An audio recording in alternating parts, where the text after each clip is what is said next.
Hello again, I'm What? I'm a 600 level medical student of UI and I'm many things. A genius is not one of them. I've struggled a lot with learning, studying, forgetting things too easily and quickly and feeling overwhelmed. And I think this is something a lot of people can relate to. But my experience changed entirely when I decided to learn how to learn. It changed my experience, it changed my life. So in this video, I'm going to be talking about why I started learning how to learn and why you should too, why you should consider doing that, because I believe it can actually change your life. It can change the whole experience for you. It can make learning way more fun and make school less stressful.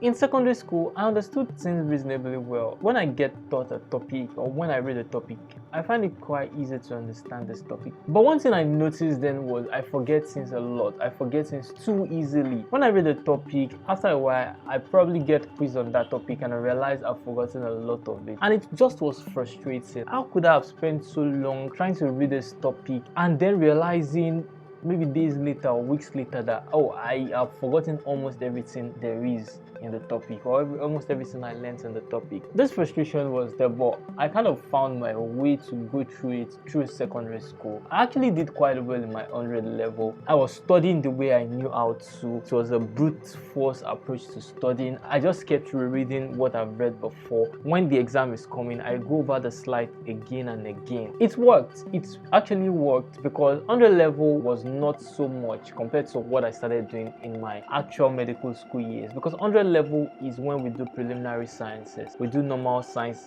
something I've been doing before. It's basically the same thing I've been doing since secondary school: physics, chemistry, biology and stuff like that. But I knew I really needed to change something because I was going into medical school proper. 200 level and above is when you actually start taking medical courses. And talking to seniors, I learned that the curriculum is very large and you don't have a lot of time. I knew that my old method will not really be any effective anymore. The brute force approach, rereading over and over again to keep this information and do well in the exam.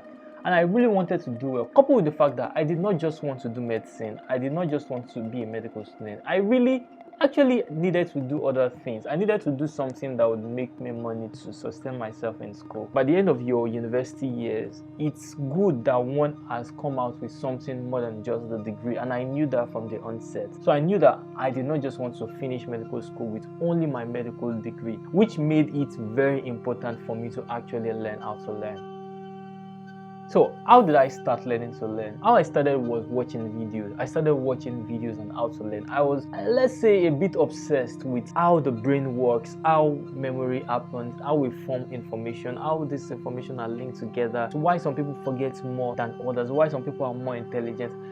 I was just all over the place, reading articles, watching videos, and I came across books too, and a few research papers. But the most important things was practicing these things and actually seeing what works best for me, personalizing this knowledge, trying this effective studying method. And over the years, I found some very helpful. I've found that some of these things that have been documented are actually true. They actually work. That was how I got started into the world of learning to learn. And sincerely, I think it has really helped me as a medical student. I don't think I'm a genius, but I think I'm generally doing well as a medical student. I thank God for that. One thing I found out in the process of learning to learn was that the most effective study techniques are counterintuitive. That is, we naturally don't want to do them, and they are even harder to do, and that's why we mostly avoid them, and we go to the simple, less effective methods of studying.